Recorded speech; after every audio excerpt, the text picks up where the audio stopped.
ॐ विश्वं दर्पणदृश्यमाननगरी तुल्यन्निजान्तर्गतं पश्यन्नात्मनि मायया बहिरिवोद्भूतं यथा निद्रया यस्साक्षात् कुरुते प्रबोधसमये स्वात्मानमेवाद्वयं तस्मै श्रीगुरुमूर्तये नमः इदं श्रीदक्षिणामूर्तये बीजस्यान्तरिवाङ्कुरो जगदिदं प्राङ्निर्विकल्पं पुनः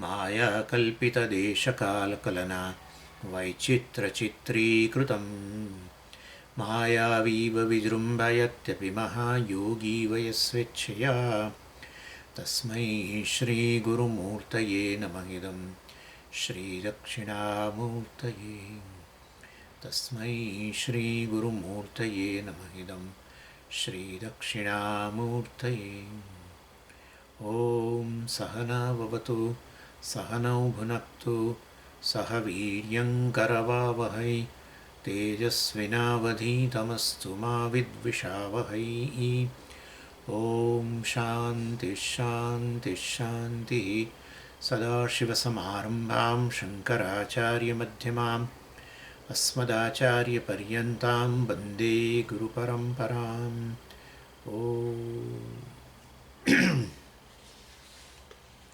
147 टॉपिक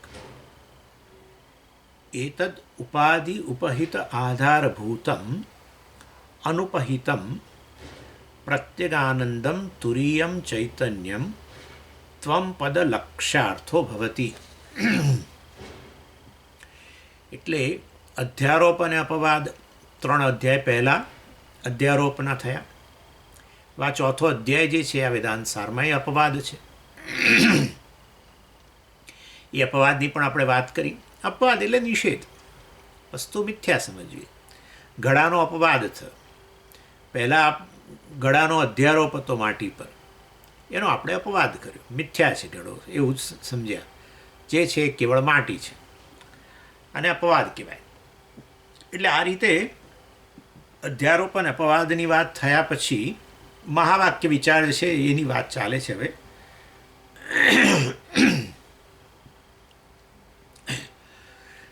અને મહાવાક્ય વિચાર જે છે એમાં કારણ કે અપવાદ વખતે જે સત્ય મિથ્યાને આપણે બરાબર વિશ્લેષણ કર્યું. અપવાદ એટલે મિથ્યાને મિથ્યા સમજ્યા, સત્યને સત્ય સમજ્યા, ત્યારે જ મિથ્યા સમજાય. સત્ય મિથ્યાનું મિશ્રણ એને જ અધ્યારોપ કહેવાય. અને હવે મિથ્યા મિથ્યા સમજ્યા, સત્ય સત્ય સમજાય એવો વિવેક કર્યો, એના અપવાદ. એટલે અને એ વસ્તુ બંનેમાં છે. શેમાં? બંને એટલે જીવ અને ઈશ્વર બંનેમાં, બંને સત્ય મિથ્યાનું મિશ્રણ છે. એટલે હવે મહાવાક્ય જે આ બંને વચ્ચેનું ઐક્ય બતાવી રહ્યું છે, ત્યારે વાસ્તવની અંદર એ બંનેમાં મિથ્યા ઘટક છે, એને મિથ્યા સમજીએ તો ઐક્ય સ્થિત થાય. સત્યની દૃષ્ટિએ બંને એક જ છે, પણ પેલી મિથ્યા વસ્તુનું મિશ્રણ હોવાને કારણે બંને ભિન્ન ભિન્ન જણાય છે. એટલે હવે અપવાદ કર્યા પછી હવે જીવ અને ઈશ્વરનું ઐક્યની વાત કરશે. અને એમાં એની અંદર બતાવશે કે ભાઈ જીવ જે સત્ય મિથ્યાનું મિશ્રણ છે એમાં આ મિથ્યા ઘટક છે, ઈશ્વર સત્ય મિથ્યાનું મિશ્રણ છે એમાં આ મિથ્યા ઘટક છે. એ મિથ્યા ઘટક કાઢી નાખો તો સત્યની દૃષ્ટિએ, આત્માની દૃષ્ટિએ, બ્રહ્મની દૃષ્ટિએ તો એક જ છે બંને. એટલે એ વસ્તુ હવે મહાવાક્યમાં સમજાવવાનું છે. એટલે એ રીતે અને એને આપણે ભાગત ત્યાગ લક્ષણા કહીએ છીએ. કારણ કે એમાં સત્ય મિથ્યાના મિશ્રણમાંથી મિથ્યા ભાગનો ત્યાગ કરવો. ત્યાગ કરવો એટલે ફેંકવું એવું કશું નથી. અહીંયા અપવાદ કહ્યું, બુદ્ધિની અંદર એનો ત્યાગ કે ભાઈ આ તો ઘડાનો બુદ્ધિમાં ત્યાગ. ઘડાને માટીમાંથી આમ કાઢીને બહાર ફેંક્યો એવું ક્યાં છે? ઘડાની જે સત્યતા હતી એ બુદ્ધિમાંથી જતી રહી. એટલે કે ઘડાની સત્યતાનો ત્યાગ અપવાદ જ કહેવાય. પરંતુ એક પ્રક્રિયા જે છે ને ભાગત ત્યાગ લક્ષણા કહેવાય. મહાવાક્યની અંદર જીવ અને ઈશ્વરનું ઐક્ય સિદ્ધ કરવા માટે જીવ અને ઈશ્વરમાંથી મિથ્યા ભાગનો ત્યાગ કરવો બુદ્ધિમાં, ત્યારે સત્ય વસ્તુ સમજાય. એટલે હવે આ મહાવાક્યની પછી વાત કરશે. પણ એટલે ત્વમ એ ભાગ ત્યાગ લક્ષણા કરો એટલે વાસ્તવમાં બંને જીવ અને ઈશ્વરનો આપણે હવે લક્ષ્યાર્થ લીધો, કારણ કે લક્ષણા કરી ભાગ ત્યાગ લક્ષણ. જીવ જે છે વાચ્યાર્થની રીતે તો જીવ પેલા મિથ્યા સહિતનો સત્ય મિથ્યાનું મિશ્રણ, અલ્પ શક્તિમાન, અલ્પ જ્ઞાન વગેરે વગેરે, અને એ તો જગતનો એક ભાગ, અથવા એ પણ જાણે સર્જન પામેલો, બરાબર. એટલે આ રીતે જીવ જે છે મિથ્યા ઘટક સાથે, જેને વાચ્યાર્થ કહીએ આપણે, સીધો અર્થ કહો જીવને સીધો અર્થ શું? બસ આ એક વ્યક્તિ જે મર્યાદિત છે, જન્મ મરણને અંતર, એ જ વાચ્યાર્થ. એવું ને એવું ઈશ્વર કોણ? સર્વજ્ઞ, સર્વશક્તિ, સમગ્ર જગતનું સર્જન કરનારો, કર્મફળદાતા વગેરે વગેરે વગેરે. એ પણ પેલા મિથ્યા ભાગ સહિત. તો પછી બંને અલગ જ જણાય. એટલે વાસ્તવની અંદર લક્ષણા કરી ભાગ ત્યાગ, મિથ્યા ભાગનો ત્યાગ કરે બુદ્ધિમાં, ત્યારે હવે વાસ્તવમાં તો પછી હવે જીવમાંથી મિથ્યા ભાગનો ત્યાગ કર્યો, સત્ય મિથ્યાના મિશ્રણમાંથી મિથ્યા ભાગનો ત્યાગ કરો, તો પછી એ જીવ શબ્દનો લક્ષ્યાર્થ મળે. લક્ષણા કરીને જે મળે એ લક્ષ્યાર્થ કહેવાય. અને તો એ તો વાસ્તવમાં બ્રહ્મ જ છે. ઈશ્વરમાં પણ તમે આ રીતે લક્ષ્યાર્થ ભાગત્યાગ લક્ષણાનો ઉપયોગ કરીને કરો તો ત્યાં પણ લક્ષ્યાર્થ મળે, અને એ છે વાસ્તવમાં બ્રહ્મ કે આત્મા, સેમ થિંગ. અને એ રીતે બંને એક જ છે. પછી મહાવાક્યમાં ઐક્ય સિદ્ધ થાય. એટલે હવે અહીંયા 147માં કહે છે એતદ ઉપાધિ ઉપહિત આધારભૂતમ અનુપહિતમ પ્રત્યેગાનંદમ તુર્યમ ચૈતન્યમ ત્વમ પદ લક્ષ્યાર્થ ભવતિ. મહાવાક્યના કોન્ટેક્સની અંદર આ આચાર્ય કહી રહ્યા છે કે પરમાત્મા અને વાસ્તવમાં બીજું કોઈ નથી. પરમાત્માને બહાર શોધીશ નહીં, તું જ પરમાત્મા છું. શિવોહમ શિવોહમ, બરાબર ને? તું જ પરમાત્મા છું. અને જો તારા મનમાં આમ રિજેક્શન આવે કે તારા મનની અંદર પેલું કે ને હાય આવું બોલો છે, એમ કે પેલા વૈષ્ણવો કહે છે આ વેદાંતિઓની તો દશા ભગવાન એવું ખરાબ કરવાનો છે, નર્ક જે સૌથી ખરાબ નર્ક છે એમાં મોકલવાનો છે. પોતાને પરમાત્મા કહે છે. એટલે એનો અર્થ કે પેલો મિથ્યા ભાગને મિથ્યા સમજી નથી શક્યા. મિથ્યા ભાગનો ત્યાગ એટલે મિથ્યાને મિથ્યા સમજવું, આટલું જ છે. મિથ્યા સમજ્યા. સર્પનો ત્યાગ એટલે શું? સર્પને મિથ્યા સમજી ગયા, દેટ્સ ઇટ.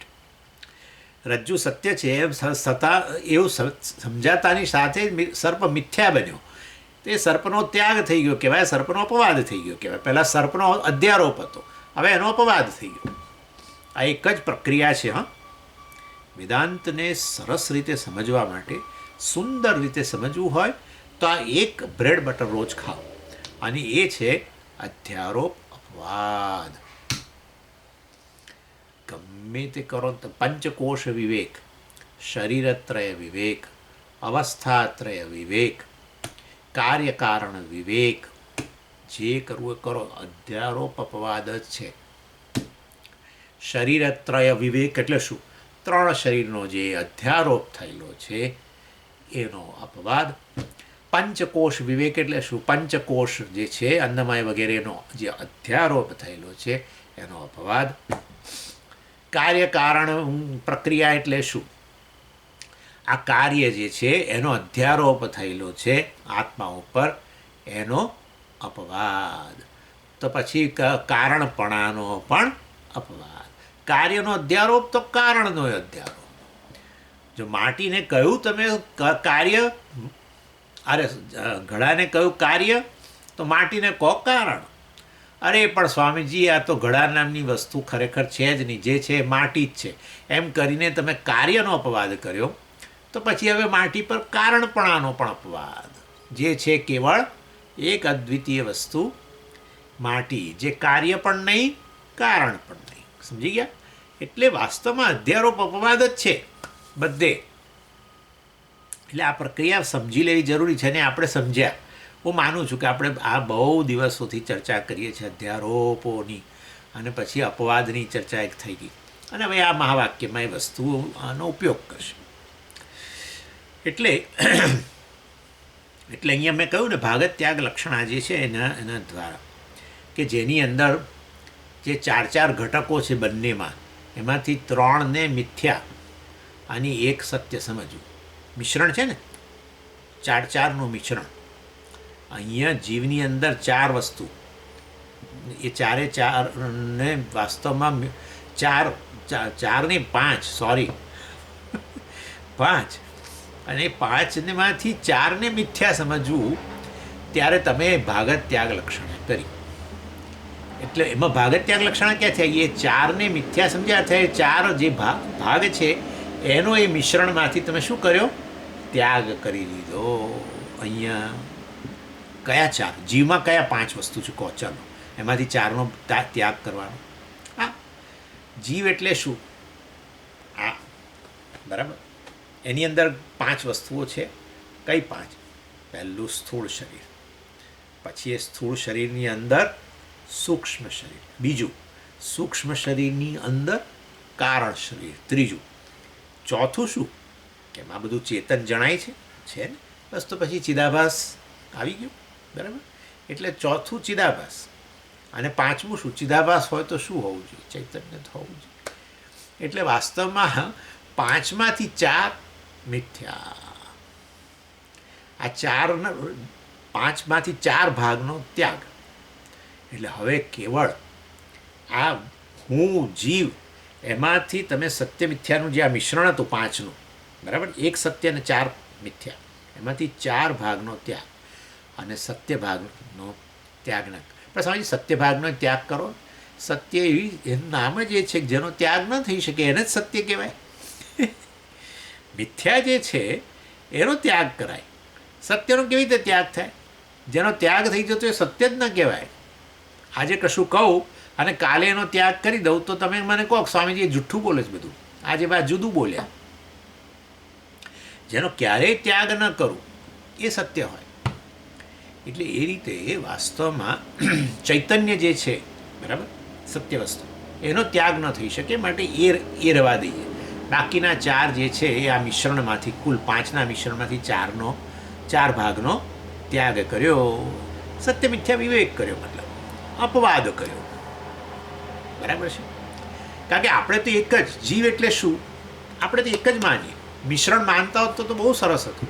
મિશ્રણની જ ખબર નથી ને. મિશ્રણ જે છે એને મિશ્રિત કરીને આપણે તો જોઈએ છીએ એક રૂપે. બરાબર ને? એટલે વાસ્તવની અંદર ચૈતન્ય અંશ કેવું હતું, આવું બોલાય નહીં, પણ ચૈતન્ય અંશ ન રહેવાથી. ચૈતન્ય અંશ નથી, ચૈતન્ય તો બ્રહ્મ છે. અંશ શું વળી ભાઈ? પણ એવું 4 પેલા અંશ, 4 ભાગનો ત્યાગ ને 1 વસ્તુ રહેવા દીધી. ચાલો, એટલે એ રીતે એતદ ઉપાધિ ઉપહિત આધારભૂતમ, એતદ ઉપાધિ ઉપહિતમ, આ 4 જે ઉપાધિ જે છે, સ્થૂળ શરીર, સૂક્ષ્મ શરીર, કારણ, અને ઉપાધિ શબ્દ જાણી જોઈને. કારણ કે ઉપહિત જે છે, ચૈતન્ય જે છે, આત્મા છે, સાક્ષી છે, બ્રહ્મ જે છે, એને આટલો આવો ઉપાધિ જેટલો જણાવે, એવા ગુણધર્મોવાળો દેખાડે. જેવી રીતે પેલું પુષ્પ જે છે એ સ્ફટિકને નજીક હોય ત્યારે લાલ, પીળું વગેરે દેખાડે. બનાવે નહીં, દેખાડે. બસ લવ સ્ફટિક લાલ દેખાય, પીળું દેખાય, જેવું રંગ, જેવું પુષ્પનો રંગ. ત્યારે આપણે એમ કહીએ કે પુષ્પને ત્યારે આપણે શું કહીએ? પુષ્પ ઉપાધિ છે. કોની?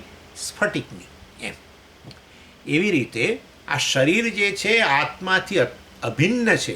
માટે આત્મા જે છે, જે વાસ્તવમાં કેવળ ચૈતન્ય છે, શુદ્ધ ચૈતન્ય, અસંગ ચૈતન્ય, અનંત ચૈતન્ય જે છે, એને આવું જડ શરીરના રૂપમાં દેખાડે અને શરીરના બધા ગુણધર્મોવાળો દેખાડે.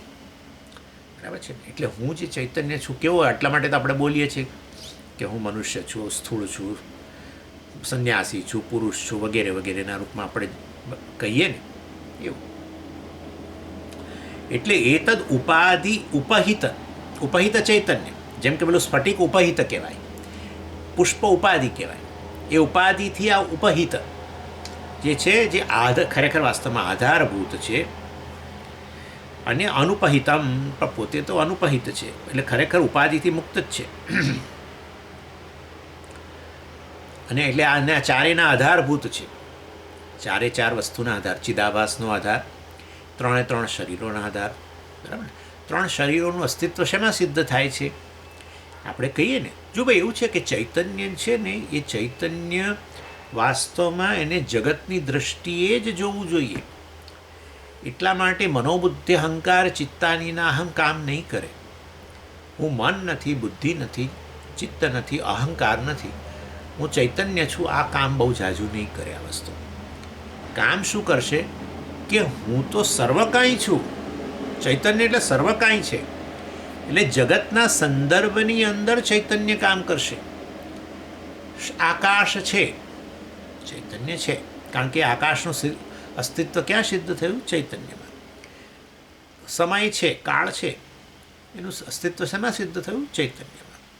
સૂર્ય છે, ચંદ્ર છે, પૃથ્વી છે, આ બધાનું અસ્તિત્વ શેમાં સિદ્ધ થાય છે? ચૈતન્યમાં.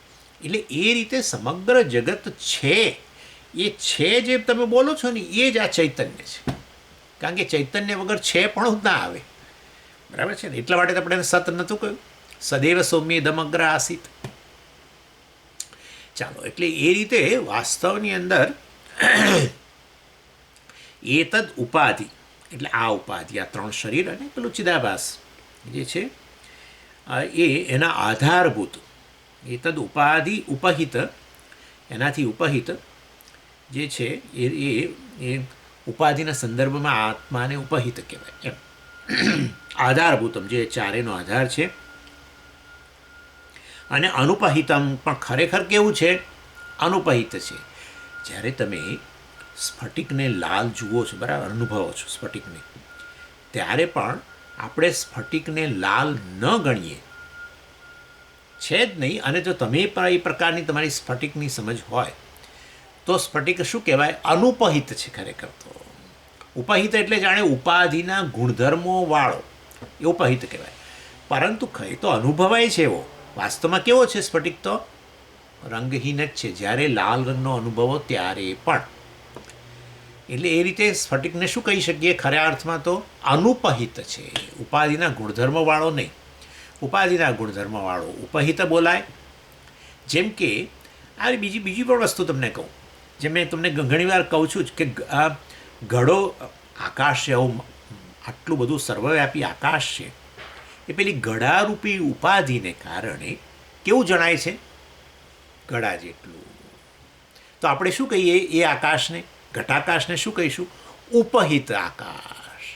પરંતુ જ્યારે આવું મર્યાદિત જણાય છે ત્યારે મર્યાદિત નથી. એ તો અનંત આકાશ છે, ભાગલા વગરનું આકાશ છે. ઇનફેક્ટ આખો ઘડો જ આકાશમાં રહેલું છે, ઘડામાં આકાશ નથી. આખો ઘડો જ અંદર બહાર અને દિવાલો બધામાં આકાશ વ્યાપેલું એવું અનંત આકાશ, અખંડ આકાશ છે. આવું જો તમે કહો તો ભલે ઘડારૂપી ઉપાધિની અંદર એ મર્યાદિત જણાતું હોય, અનુભવાતું હોય, ત્યારે પણ એ વાસ્તવમાં તમે એને કેવું મનમાં જાણો છો? એ અનંત આકાશ. તો આપણે કહીએ કે આકાશ કેવું કહેવાય? અનુપહિત કહેવાય. ઘડારૂપી ઉપાધિથી ખરેખર એ મર્યાદિત થયું નથી. ઘડારૂપી ઉપાધિથી ઉપહિત છે એ આપણો અનુભવ છે, એટલે એવું મર્યાદિત છે એવું આપણો અનુભવ છે. પરંતુ જ્ઞાન કેવું છે?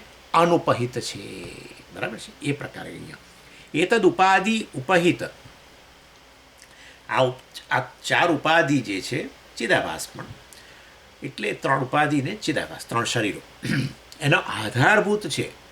આધારભૂત એટલે મેં તમને કહ્યું કે એમનું આ ચારેયનું અસ્તિત્વ, ચિદાભાસનું અસ્તિત્વ તો ચૈતન્યના આધારે તો સમજી જ જાઓ, અને આ ત્રણેય ઉપાધિઓનું પણ, ત્રણેય શરીરોનું એના આધારભૂત છે, એનું અધિષ્ઠાન છે, એના અસ્તિત્વ પ્રદાન કરનાર છે એવું ચૈતન્ય અનુપહિત છે.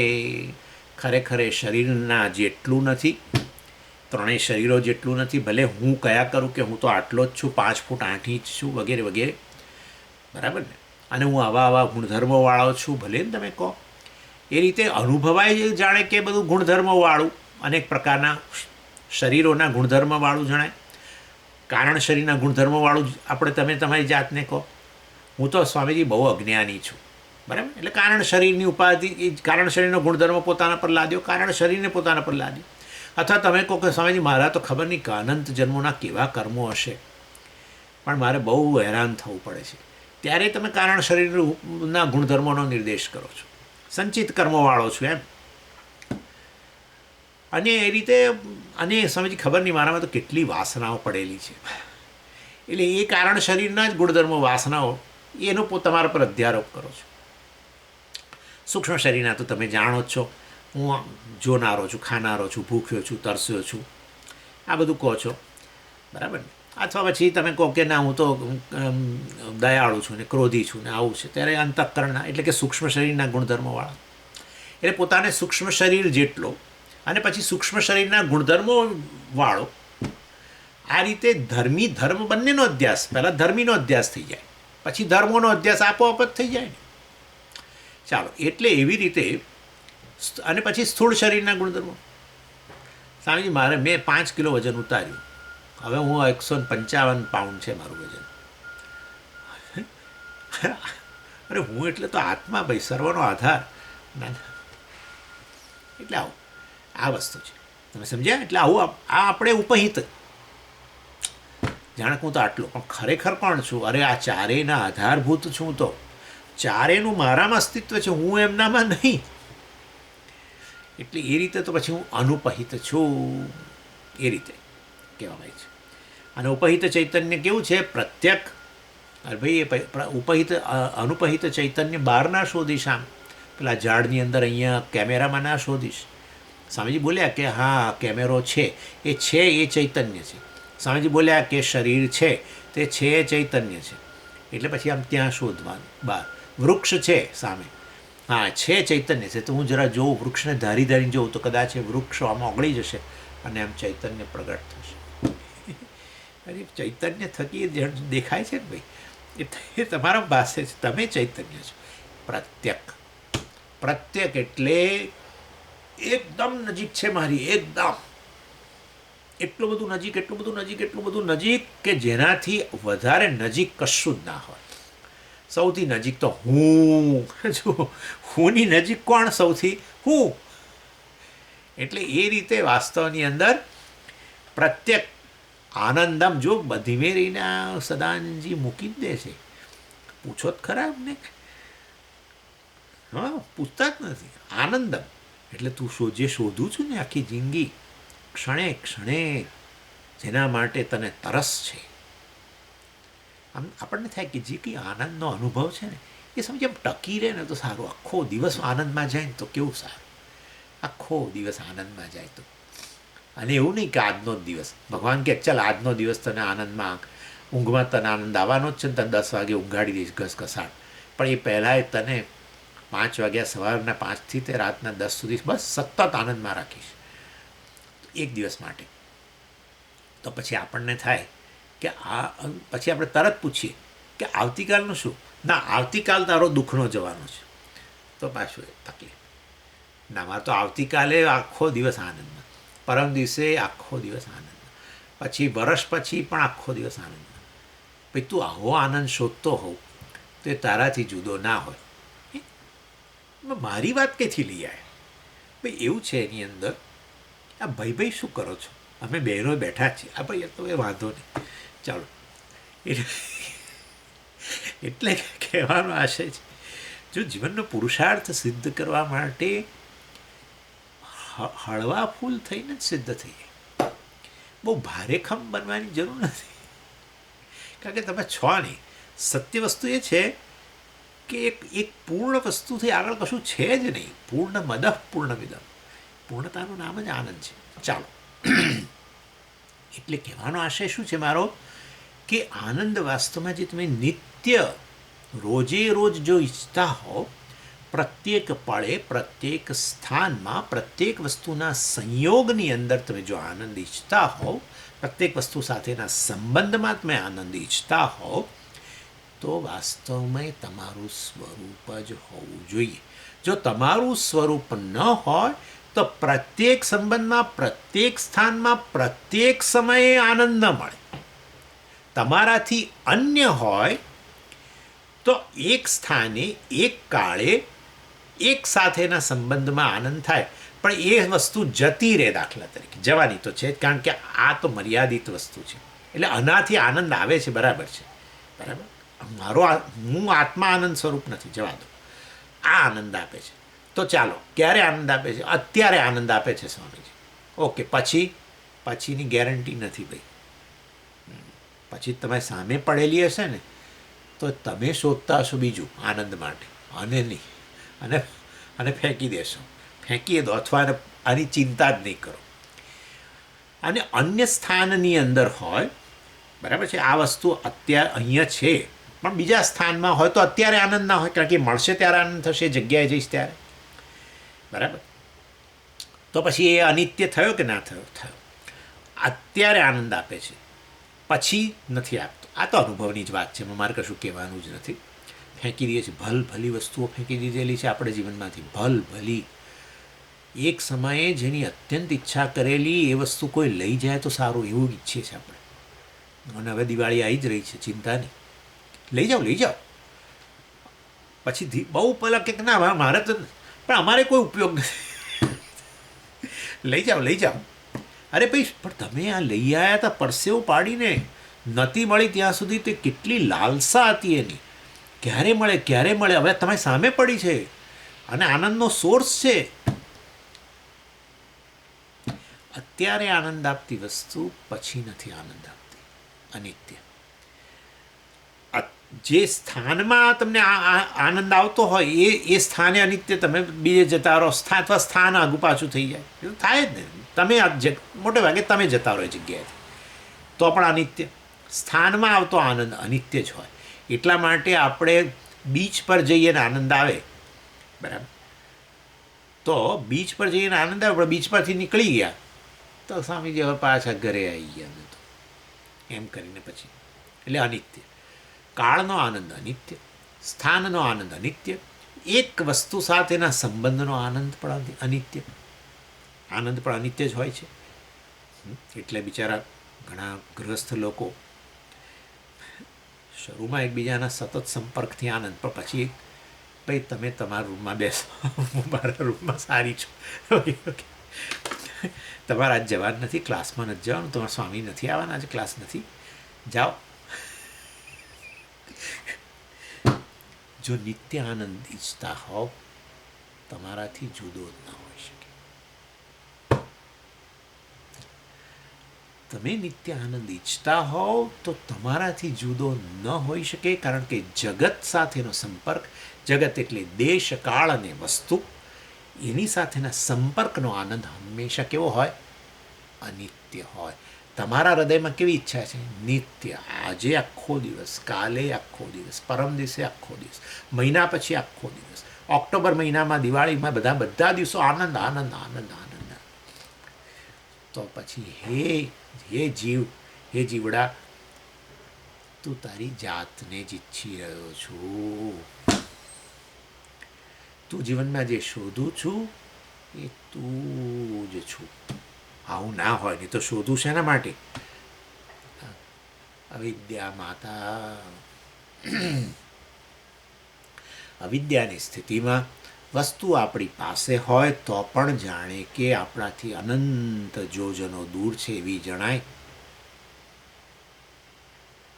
બસ હવે સમજી જવાનું. તમે છે બહુ પછી એકના એક ઉદાહરણ બોલશો નહીં, અમે સમજી જઈશું. કે ભાઈ 10મો તો હું ભૂલી જ ગયો છું, કારણ કે 10માની વાત કરતાની સાથે લોકોના જે ચહેરો જોઉં એટલે ત્યાં મારો ઉત્સાહ એકદમ જ ઓછો થઈ જાય. એટલે હવે 10માની તો વાત નહીં જ કરું તમને.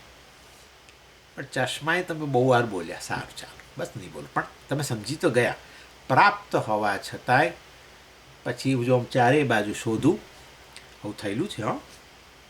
આપણા મિત્રો જે હોય ને, સવારના પોરની અંદર પેપર લઈને બેસી જાય, છાપું લઈને, છાપું ને ચા, અને પછી પેલો દીકરો આવ્યો એકદમ દોડતો દાદા કરતો, એટલે હવે આપણે છાપું બાજુએ રાખવું પડે, એટલે પછી આપણે ચડાયા આમ, અને એની સાથે રમવા બેઠા, અને પછી અડધો કલાક રમ્યા પછી હવે પાછું વાંચવું હતું, હવે દેખાતું નથી, પણ ભૂલી ગયા, અને પછી એ શોધવા માંડ્યા બધે. એ પાછા બેઠક રૂમમાં ગયા, નહીં ગયા, ત્યાં ગયા, અને આપણે બૂમો પાડવા માટેનું તો એક જ સ્થાન છે, પત્ની પર તું ક્યાં મૂકી દે મારા ચશ્મા, આમ થયા તેમ થયા પેલા. અને પત્ની જે જોર જોરથી હશે, મશ્કરી કરે તું મારી હજુ સવારના પોરની અંદર જામે બરાબરનું. એટલે કહેવાનો આશય એવો છે, પ્રાપ્ત વસ્તુ અપ્રાપ્ત જણાતી હોય તો એનું એકમાત્ર કારણ છે અજ્ઞાન. અપ્રાપ્ત વસ્તુને પ્રાપ્ત કરવાનું સાધન છે કર્મ, પ્રાપ્તને પ્રાપ્ત કરવાનું સાધન છે જ્ઞાન. કેવળ જ્ઞાન માટે કોફી પીતા પીતા અને 2 બિસ્કિટ ખાતા ખાતા જીવનમાં જે તમે શોધો છો અમૂલ્ય છે તમારા માટે, એ વસ્તુ મળી જાય. શું શોધો છો? આનંદ. એતદ ઉપાધિ ઉપહિત આધારભૂતમ અનુપહિતમ પ્રત્યક. હું કોઈ દિવસ ન હોઉં એવું બનવાનું જ નથી. બરાબર છે સ્વામીજી? બનવાનું છે. કેટલા વર્ષો આપણે જીવવાના? એ ભાઈ એ હુંમાં બેઠો છે કે અહીંયા બેઠો છે? એટલે વાસ્તવની અંદર અહમ જે છે, જે ચૈતન્ય છે, જે સેલ્ફ એવિડન્ટ કહેવાય, જે પોતે જ પ્રકાશિત થઈ રહ્યો છે કશા કારણ વગર. સૂર્ય પ્રકાશી રહ્યો છે કોઈ કારણ વગર. નાના સમજી ત્યાં તો ફલાણું આમ ચાલે છે ને તેમ ચાલે છે. આ તો એક એક્ઝામ્પલ તરીકે આત્મા છે પ્રકાશી જ રહ્યો છે. એવો સતત પ્રકાશી રહેલો ક્યારે ન હોય એવું ન બને. એનાથી તો જગત પ્રકાશે છે, એનાથી અત્યારે સ્વામી પ્રકાશે છે, એનાથી અત્યારે તમારી આંખો પ્રકાશે છે, એનાથી તમારા કાન પ્રકાશે છે, એનાથી તમારું મન પ્રકાશે છે. ન તત્ર સૂર્યો ભાતિ. અને માટે પ્રત્યક ચૈતન્યમ આનંદમ.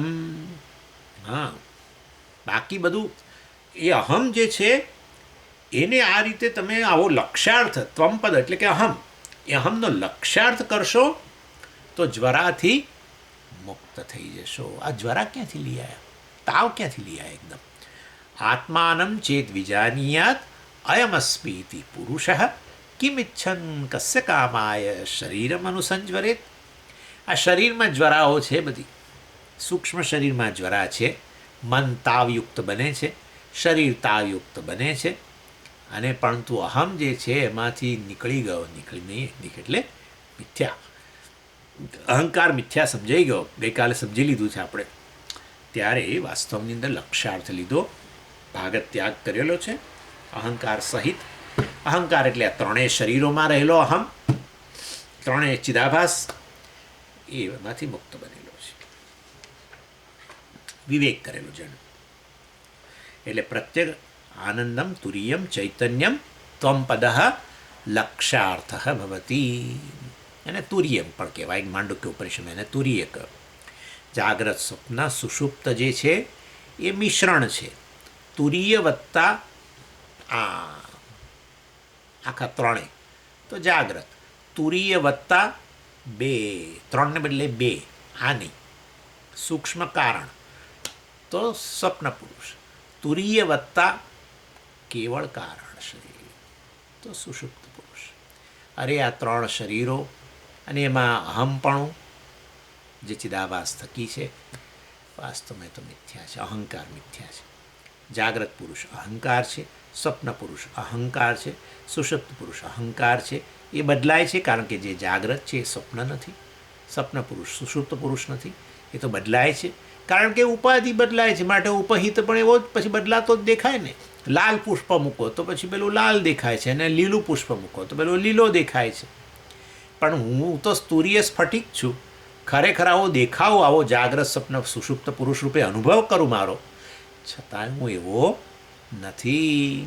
હું કોણ છું? ચતુરીય, ચોથો છું. પણ ચતુરીય ચકાર કાઢી નાખ્યો પાણીની મહારાજે, એટલે તુરીય કહ્યું. તુરીય છું એટલે અહીંયા તુરીય શબ્દ વાપર્યો. અને એ ત્વમપદનો લક્ષાર્થ છે. તન એટલે અહીંયા પણ તે શેની વાત કરે? ત્વમપદ એટલે શું? તત્વમસી મહાવાક્ય સમજાવવાનું છે ને હવે. એટલે 148માં વાત કરશે. એ તત્વમસીમાં ત્વમપદનો લક્ષાર્થ આવો ચૈતન્ય આત્મા વગેરે છે, બ્રહ્મ જે છે તે છે, આનંદ છે, આનંદમ બ્રહ્મ વગેરે.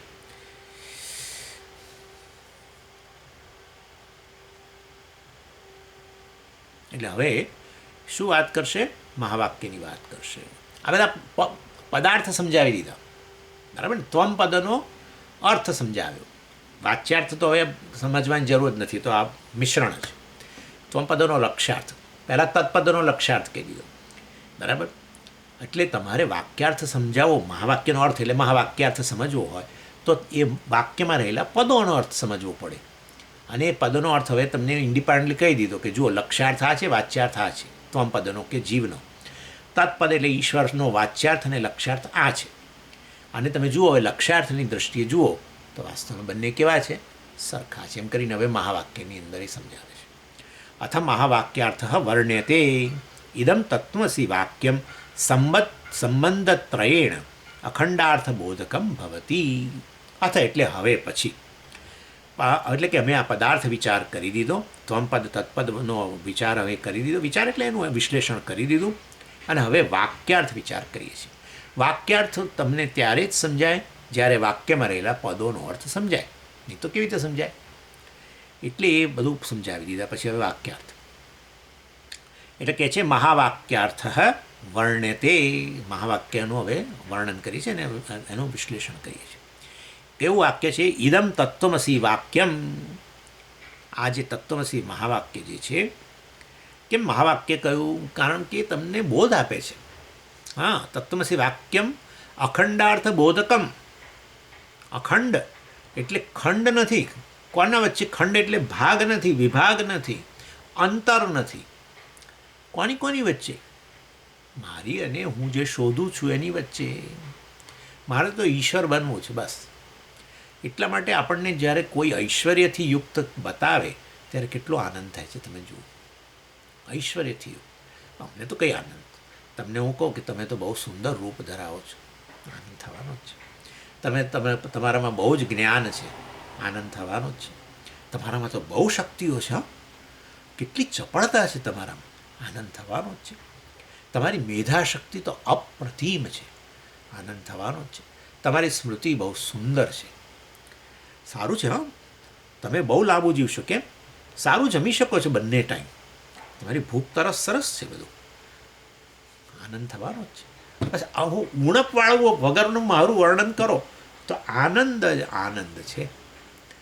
અને ઈશ્વર ઉણપ વગરનો હોવો જોઈએ કે ના હોવો જોઈએ? કોમન સેન્સનો સવાલ છે. ઈશ્વર ઉણપ વગરનો ચેતન હોય અને એવો હું બનવાનો પ્રયત્ન કરતો હોઉં, અથવા એવો હું જ્યારે જોઉં મારી જાતને કે કોઈ મને કે, આપણને એવી વ્યક્તિઓ બહુ ગમે જે આપણા સતત વખાણ કરે, બહુ જ ગમે આપણને. એટલે વાસ્તવની અંદર આવું વર્ણન જે છે એ આપણને આનંદ બતાવે છે કે આપણો સ્વભાવ, આપણું સ્વરૂપ, નેચર કેવો હોવો જોઈએ. બીજું, સુષુપ્તિની અંદર તમે તમારો કેવો અનુભવ કરો છો? આવો જ અનુભવ કરો છો? સંસારથી પર, ભયથી પર, શોકથી પર, એવો અનુભવ કરો છો? કરીએ છીએ ને? બસ, તો પછી એ વખતે તમે કેવા છો? ઉણપ વગરના છો, પૂર્ણ છો, અને તમને આનંદ આપે છે, સ્વાભાવિક સ્થિતિ છે. બસ ત્યારે અર્થાત મારી અને ઈશ્વર વચ્ચે કોઈ ભેદ જ નથી, અંતર જ નથી, એવું બોધ આપતું વાક્ય જો કોઈ મળી આવે તો એને હું, એવા વાક્યને હું શું કહીશ? મહાવાક્ય. મહાન વાક્ય એ મહાવાક્ય કહેવાય. એ મહાવાક્ય છે ભાઈ. આવો મહાન બોધ આપે કે મારી ને ઈશ્વર વચ્ચેનું જરાય અંતર નથી. હું જે શોધું છું, બરાબર છે, હું શોધનારો અને જેને શોધું છું એની વચ્ચે લેશ માત્ર અંતર નથી. અને જે અંતર જણાય છે એ આવું અંતર છે, મારા અને ચશ્મા વચ્ચેના અંતર જેવું છે, એવું છે. અને એટલા માટે, અને તમે જાણો છો આમાં ઉદાહરણ, કુંતીનું ઉદાહરણ આપણે લઈએ. કુંતી કર્ણને કહે છે ને, કર્ણને એવું કે ભાઈ હું તો સારથી પુત્ર છું. કર્ણને એવું જ હતું. અને ખરેખર વાસ્તવમાં એ તો કુંતીનો પુત્ર કૌંતેય જ હતો. જેમ અર્જુન કૌંતેય છે એવી રીતે આ પણ પાંચે પાંડવો કોના પુત્રો હતા? કુંતીના. જુદા જુદા દેવતાઓ થકી, બરાબર, ધર્મરાજા થકી, યુધિષ્ઠિર વગેરે. ધર્મરાજા એટલે યમદેવતા વગેરે. અને પછી બીજા અર્જુન પણ મને લાગે છે, પછી યાદ નથી આવતું એ કયા દેવતાના થકી કુંતીના કુખે જન્મેલો, ભૂલાઈ ગયું છે. પણ આપણે કર્ણ એ તો સૂર્ય દેવતા થકી કુંતીએ એનો જન્મ આપેલો. એટલે ખરેખર કોણ હતો? કુંતી પુત્ર જ હતો, કૌંતેય હતો. પરંતુ એ કુંતીએ એનો ત્યાગ કરવો પડેલો, કોઈ કારણસર જન્મ પછી, કર્ણના જન્મ પછી એનો ત્યાગ કરવો પડેલો. અને ત્યારે પછી એક સારથી ના હાથમાં એ બાળક આવ્યું ને પછી એ સારથી અને એના પત્ની બંને એને ઉછેરો. એટલે હવે આખો ઉછેર જ એનો આવો કર્ણનો થયેલો. એટલે કર્ણ પોતાને, અને એ સારથી જે હતા જે તે રથના ખબર નહીં, પણ એમના પત્ની જે હતા એમનું નામ રાધા હતું. એટલે કર્ણ પોતાને એમ કે આ તો આજ મારા મા બાપ છે, એટલે કર્ણ પોતાને રાધેય કહેતો, રાધેય માનતો, અથવા તો પોતાને સારથી પુત્ર માનતો. પરંતુ વાસ્તવમાં કોણ હતો? મહાન દેવતા, સૂર્ય દેવતા થકી જન્મેલો. કુંતીના કુખે પણ સૂર્ય દેવતાના આશીર્વાદથી. એટલે એ એના પિતા. એટલે વાસ્તવમાં અત્યંત પ્રભાવશાળી. એવું કહેવાય છે કે કર્ણનો ચહેરો જ અત્યંત તેજસ્વી હતો, કારણ કે સૂર્ય થકી જન્મેલો. એટલે કર્ણને આવો ખ્યાલ હતો કે હું તો રાધેય છું, રાધેય છું. એને કારણે પોતાને શું પછી લઘુતા ગ્રંથિ કે હું તો સારથી પુત્ર છું. વાસ્તવમાં એ તો રાજપુત્ર, રોયલ અને દેવતા પુત્ર, એનાથી આગળ. એટલે હું કૌંતેય છું એને નથી ખબર. કર્ણને કોણે કયો ઉપદેશ આપ્યો, મહાવાક્ય ઉપદેશ? કુંતીએ. યુદ્ધ દરમિયાન, કારણ કે પેલો એકદમ એ તુલો થઈ ગયો કે આ 5 પાંડવોને મારી નાખ. પછી કે ના, અર્જુનને પૂરો કરી દો. અને કર્ણ અત્યંત બળવાન હતો. ત્યારે કુંતીએ કહ્યું કે આ તારો ભાઈ જ છે, વગેરે વગેરે એમ કરીને. પણ ત્યારે મહાવાક્ય શું એમણે કહ્યું કુંતીએ કર્ણને? તું રાધેય નથી, તું કૌંતેય છું. કૌંતેય જ હતો પણ પોતાને રાધેય માનતો હતો. એને કારણે હવે પછી એને કહેવામાં આવ્યું કે તું રાધેય નથી પણ તું કૌંતેય છે. એટલે આ રીતે મારી અને કૌંતેય વચ્ચેનું અંતર કોણે પૂરું કર્યું? પેલા બોધક વાક્ય, બરાબર ને, વાક્ય દ્વારા પૂરું થયું. એટલે એવી રીતે હું મારી જાતને જીવાત્મા, રાધે રાધે, બરાબર, પરિચ્છિન્ન આવો તેવો. પરંતુ ખરેખર ગુરુ જ્યારે કે મહાવાક્યનો બોધ આપે ત્યારે આપણે સમજી જઈએ કે હું કોણ છું? બ્રહ્મ છું. અદ્વૈત પંચરત્ન જે છે એમાં શંકરાચાર્યજી કહે છે જીવ ન અહમ, હું પેલો આ અત્યંત આવો દુઃખી જીવ નથી. દેહિકોપ્ય શિવોહમ, વાસ્તવમાં હું તો શિવ છું, તુરીય છું. આપણે જોઈ ગયા ને, તુરીય ચૈતન્ય. એટલે ઈશ્વર તુરીય ચૈતન્ય અને હું તુરીય ચૈતન્ય. એટલે પછી બે ચૈતન્ય નહીં, એક જ અખંડ ચૈતન્ય, તુરીય ચૈતન્ય. એ રીતે અખંડાર્થબોધક વાક્ય કહેવાય. એટલે આવી રીતે મારા અને ઈશ્વર વચ્ચેના ઐક્યનું જ્ઞાન આપે ને અખંડાર્થબોધક કહેવાય. ખંડ નથી, ભેદ નથી. એટલે ભાઈ આ મહાવાક્યને આપણે સમજવાનું છે. એ મહાવાક્યને સમજવા માટે 3 તબક્કાઓ છે. આ કદી આપણે ભણ્યા નથી, આવું બધું બહુ ભણી ગયા આમ તો, બ્રહ્મસૂત્રથી માંડીને બધું બહુ, પરંતુ આ નથી ભણ્યા આપણે. સમજ્યા? કે મહાવાક્યને સમજવા માટે 3 તબક્કા છે. અને તમને તૈયારી થોડી કરાવી દઉં કે થોડીક સંસ્કૃત ગ્રામરની ચર્ચા આવવાની છે, પણ તમારે તેથી ગભરાવાની જરાય જરૂર નથી. હું બધું બહુ એકદમ સરળ કરીશ, પણ આવશે ખરી, આવશે ખરી. એ 3 તબક્કાઓ સમજવા માટે થોડુંક ગ્રામર આવશે, બહુ બેઝિક એકદમ, પણ આવશે. એ 3 તબક્કાઓની હવે ચર્ચા શરૂ થાય છે. ચાલો, 149. સંબંધત્રયમ નામ પદયો સામાનાધિકરણ્યમ પદાર્થયો વિશેષણ વિશેષ્ય ભાવ પ્રત્યેગાત્મલક્ષણયો લક્ષ્યલક્ષણ ભાવશ્ચ ઇતિ. જોયું તમે? આ આવું તત્વબોધમાં નથી. સત્વબોધ એ સ્વામીજી એમ પ્રારંભિક ગ્રંથ કહેવાય. વેદાંતસાર એ બધું આમ તો પ્રારંભિક, બધું વેદાંતસારમાં મૂળભૂત વસ્તુઓ સિદ્ધાંતો સમજાવે છે, માટે પ્રારંભિક ગ્રંથ છે. જરૂર પ્રારંભિક, પણ તત્વબોધ કરતાં અનેક ગણો ચડિયાતો છે. અનેક એટલે અનેક ગણો, કોઈ કમ્પેરિઝન જ ન કરી શકાય એવું છે. તત્વબોધમાં તો બધું સામાન્ય એક એક લીટીની સહેજ વ્યાખ્યા બસ, પણ આવું બધું ત્યાં નથી. મહાવાક્યના સંબંધ સમજવા માટે મહાવાક્યમાં 3 પ્રકારના સંબંધો છે. એ 3 સંબંધોને ક્રમશઃ સમજવા જોઈએ તો મહાવાક્ય સમજાઈ જાય કમ્પ્લીટલી. અને મહાવાક્ય જો સમજાઈ ગયું તો તમે હા હું હા કરીને તમે પણ મજા કરવાના છો. એ વસ્તુ એટલે 3 સંબંધોને સમજવા માટે પહેલો સંબંધ, પહેલા તબક્કાનો સંબંધ કયો છે? સામાનાધિકરણ્ય સંબંધ. બીજા તબક્કાનો સંબંધ કયો છે? વિશેષણ વિશેષ્ય ભાવ સંબંધ. ત્રીજા તબક્કાનો સંબંધ કયો છે? લક્ષ્ય લક્ષણ ભાવ સંબંધ. એટલે આપણે ક્રમશઃ આ 3 સંબંધ સમજીએ જે મહાવાક્યમાં રહેલા છે તો પછી વાસ્તવની અંદર મહાવાક્ય પૂરેપૂરું સમજાઈ જાય. તમને એ ખાતરી થઈ જાય કે મારી અને હું જે શોધી રહ્યો છું સતત બધી પ્રવૃત્તિ દ્વારા ઈશ્વર ભાવ શોધી રહ્યો છું, ઈશ્વર બનવા માગું છું, એ મારી અને ઈશ્વર વચ્ચે ખરેખર કોઈ અંતર જ નથી. હું જ ઈશ્વર છું, એ વસ્તુ હકીકત છે.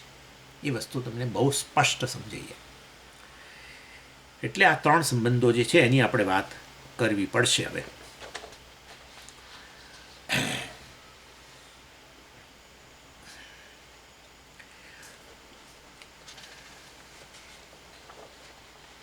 ચાલો, અને એ જે છે એની અંદર આજે 3 વસ્તુઓ જે છે એની ચર્ચા શરૂ કરું કે કેમ, પણ ચાલો આ રવા દઈએ છીએ આપણે. આવતી વખતે એની ચર્ચા શરૂ કરીશ. આ 3 સંબંધોની ચર્ચા સામાનાધિકરણ વિશેષ ભાવ. ઓમ પૂર્ણમદ પૂર્ણમિદમ પૂર્ણાત પૂર્ણમુદચ્યતે પૂર્ણસ્ય પૂર્ણમાદાય પૂર્ણમેવાવશિષ્યતે. ઓમ શાંતિ શાંતિ શાંતિ.